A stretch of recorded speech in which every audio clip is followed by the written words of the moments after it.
Shalom sahabat Morning Grace yang dikasihi Tuhan. Apakah kita masih terus mengarahkan mata iman kita kepada Tuhan? Karena Tuhan adalah sumber pertolongan kita. Bersama Dia kita akan jadi tenang. Hatiku tenang berada dekatmu. Demikian juga kita tenang menghadapi segala macam tantangan kehidupan. Mari kita akan mengawali Morning Grace ini dengan berdoa. Mari kita berdoa. Ya Tuhan, terima kasih kedatangan Tuhan, lawatan Tuhan setiap saat membuat kami tenang menghadapi segala perkara. Bahkan kami bisa terus melangkah berkarya dalam kehidupan bersama Tuhan. Ke dalam tangan-Mu Tuhan kami serahkan pemberitaan firman pagi ini. Amin. Sahabat Morning Grace yang dikasihi Tuhan, hari ini atau hari-hari ini Anda sedang merencanakan apa? Mungkin ada yang sedang punya rencana ingin membangun rumahnya. Atau mungkin ada punya rencana sedang mengerjakan sebuah proyek pekerjaan tertentu. Atau mungkin sebagian dari saudara punya rencana ingin punya rencana-rencana berkeluarga bagi yang masih muda. Atau punya rencana lulus studi, mencari pekerjaan, membangun masa depan. Pendek kata, rencana apa yang sedang Anda miliki hari ini? Rencananya apa? Hari-hari esok? Pasti semua kita ingin rencana-rencana kita berhasil, bukan? Namun, kunci keberhasilan ada di mana? Nah, mari kita belajar dari Amsal 16 ayat 3-6. Di mana kunci keberhasilan ketika kita punya sesuatu yang ingin kita wujudkan. Ketika kita ingin berhasil mencapai yang kita mau cita-citakan. Kalau kita hanya mengandalkan diri kita sendiri, wah, terlalu riskan. Karena kemampuan kita lemah, karena kemampuan kita terbatas. Tetapi Amsal 16 ayat 3-6 memberi kita kunci keberhasilan itu. Saya bacakan buat saudara. Serahkanlah perbuatanmu kepada Tuhan, maka terlaksanalah juga segala rencanamu. Tuhan membuat segala sesuatu untuk tujuannya masing-masing. Bahkan orang fasik dibuatnya untuk hari malapetaka. Setiap orang yang tinggi hati adalah kekejian bagi Tuhan. Sungguh ia tidak akan luput dari hukuman. Dengan kasih dan kesetiaan, kesalahan diampuni. Karena takut akan Tuhan, orang menjauhi kejahatan. Nah, di ayat yang ketiga Amsal 16, kita diajak untuk serahkanlah perbuatanmu kepada Tuhan. Maka terlaksanalah segala rencanamu. Jadi yang pertama kita belajar untuk berhasil, serahkanlah perbuatan kita, niat kita, tujuan hidup kita, cita-cita kita, apa yang mau kita wujudkan kepada Tuhan. Mengapa kepada Tuhan? Karena Dialah yang punya hidup ini. Dialah yang menjadi penentu segala sesuatu dalam kehidupan ini. Karena Dialah Allah yang menentukan. Jadi bersama Dia kita tenang. Ini mirip dengan kisah seorang dokter muda ketika dia diberi tugas untuk ikut praktek di dalam sebuah kamar operasi. Sebagai dokter muda dia tentu ingin berhasil melakukan tugasnya, membantu operasi itu berjalan dengan baik.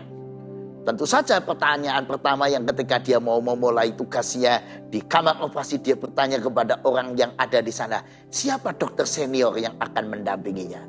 Betapa senangnya dia ketika dikatakan, oh dokter senior yang akan mendampingi kamu adalah dokter profesor, dokter ini. Dan terkenal baik. Senior yang sangat dikenal baik, yang sangat ahli dalam bidang itu. Waduh, dia bilang, wah tenang dia langsung. Gemeterannya berkurang. Dan benar ketika profesor yang hebat itu datang, profesor itu menanyakan, sudah siap dek? Ayo kita sama-sama laksanakan.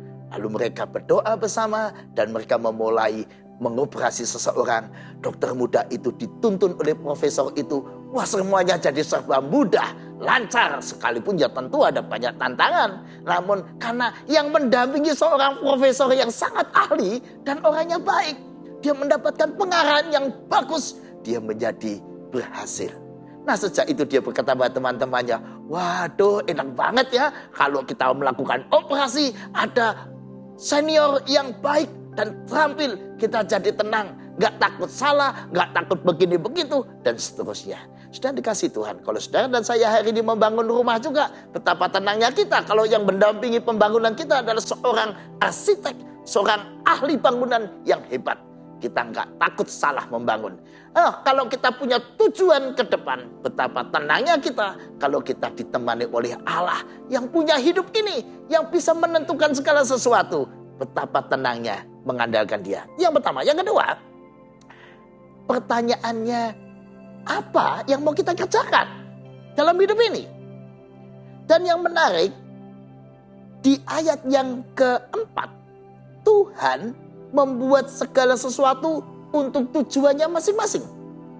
Di ayat yang keempat kita diingatkan setiap manusia punya tujuan. Jadi pertanyaannya adalah kalau kita mau melakukan sesuatu, itu tujuannya siapa? Tujuan kita? Tujuannya Tuhan? Atau tujuan siapa? Itu sekedar memenuhi ambisi kita, memenuhi keinginan kita, supaya kita terkenal, supaya kita hidup nyaman, atau itu memenuhi keinginan Tuhan, atau dalam rangka Tuhan dimuliakan. Tentu membangun rumah itu bagus. Tapi rumah yang bagus yang mau kita bangun untuk apa? Siapa yang dimuliakan? Kalau kita sungguh-sungguh mau melibatkan Tuhan, biarlah Dia yang dimuliakan. Dan jadikan rumah ini menjadi rumah Tuhan, di mana semua hidup di dalam firman. Dan keluarga yang hidup di dalam firman, maka rumah itu menjadi rumah Tuhan yang indah dan nyaman, sekalipun mungkin sederhana. Pertanyaannya, kalau kita ingin mencapai cita-cita, saya ingin jadi orang hebat Pak, saya ingin jadi orang yang berhasil, saya ingin menjadi seorang profesor, saya ingin menjadi seorang insinyur, seorang yang berhasil dalam bidang saya. Pertanyaannya, untuk apa itu? Nah, di ayat yang keempat tadi ingatkan bahwa Tuhan punya sesuatu yang ingin diwujudkan melalui diri kita.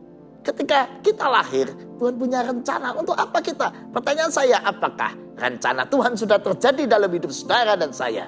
Mari kita wujudkan. Mari cita-cita kita, keinginan kita sejalan dengan keinginan Tuhan. Kalau enggak sejalan, ya akan jadi banyak masalah. Mari kita terus berefleksi. Saya mau ini, mau itu, apakah ini sejalan untuk pekerjaan-pekerjaan Tuhan yang memang Tuhan tanamkan dalam hidup kita.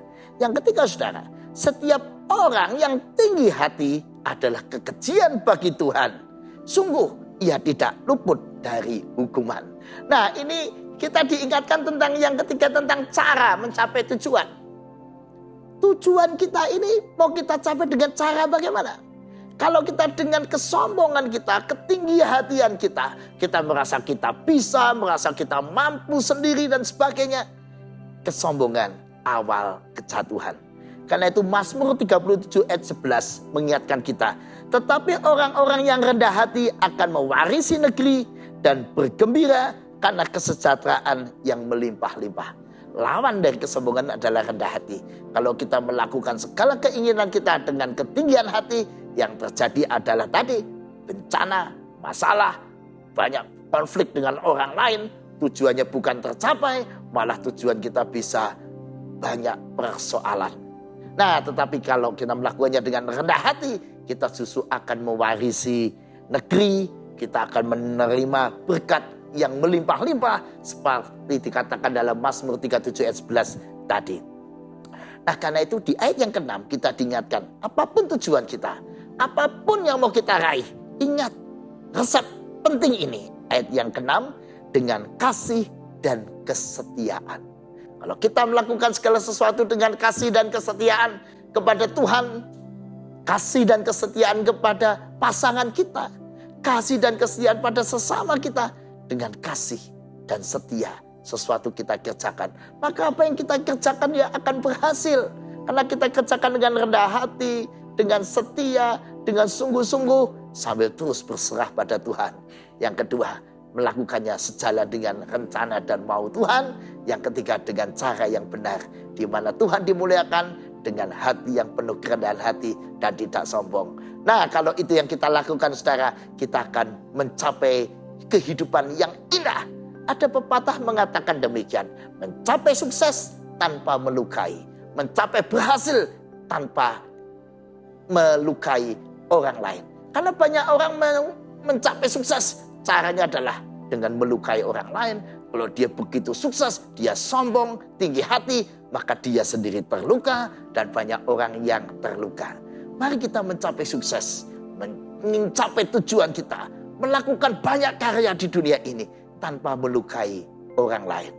Hati-hati. Kadang-kadang seorang suami yang sukses, yang terluka justru bisa istrinya sendiri ketika dia menggunakan kesuksesannya justru untuk menindas istrinya. Karena dia merasa saya hebat, saya yang menghidupi kamu. Kesuksesannya justru menekan pasangannya. Kadang-kadang ada orang tua yang sukses, justru yang terluka adalah anak-anaknya. Karena dia tidak punya waktu buat anak-anaknya, bahkan menuntut anaknya berlebihan dengan cara yang tidak bijak.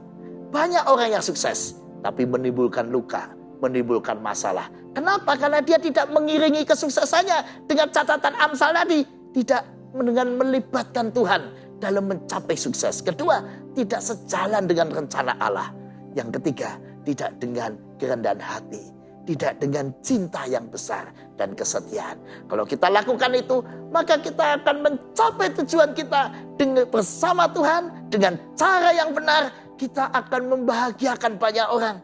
Mari kita jadi orang tua yang makin sukses dengan pekerjaan kita yang kita kerjakan dengan baik.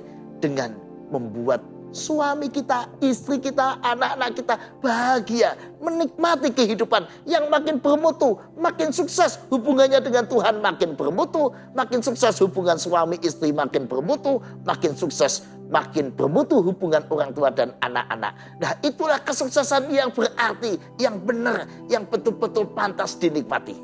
Kalau Anda hari ini makin hari makin sukses, berapa banyak orang yang bahagia menikmati kebahagiaan dalam kesuksesan Anda. Semakin banyak Anda orang-orang yang benar-benar hebat dan sukses. Karena kesuksesan sejati, kalau itu memuliakan Allah, membawa banyak orang bersukacita karena berkat terbagikan.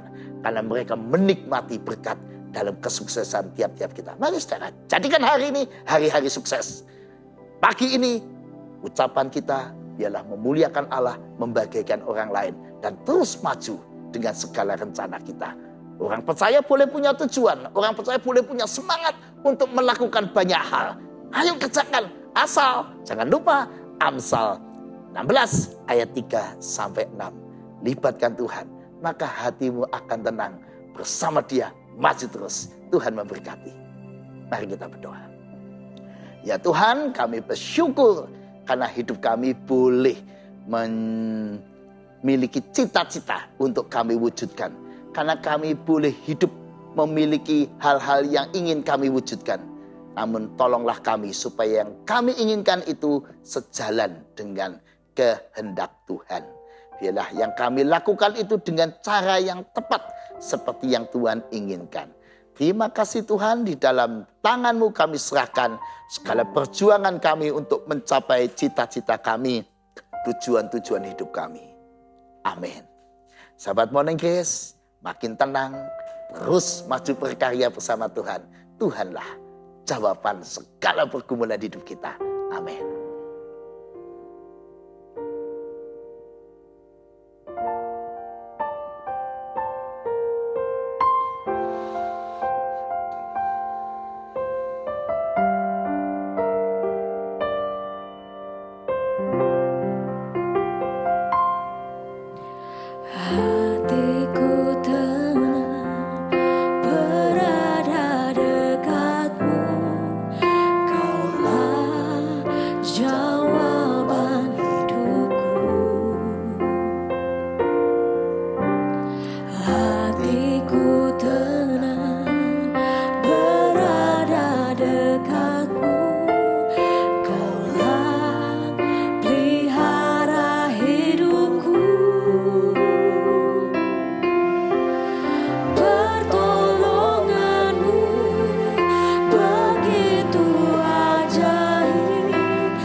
Tuhan.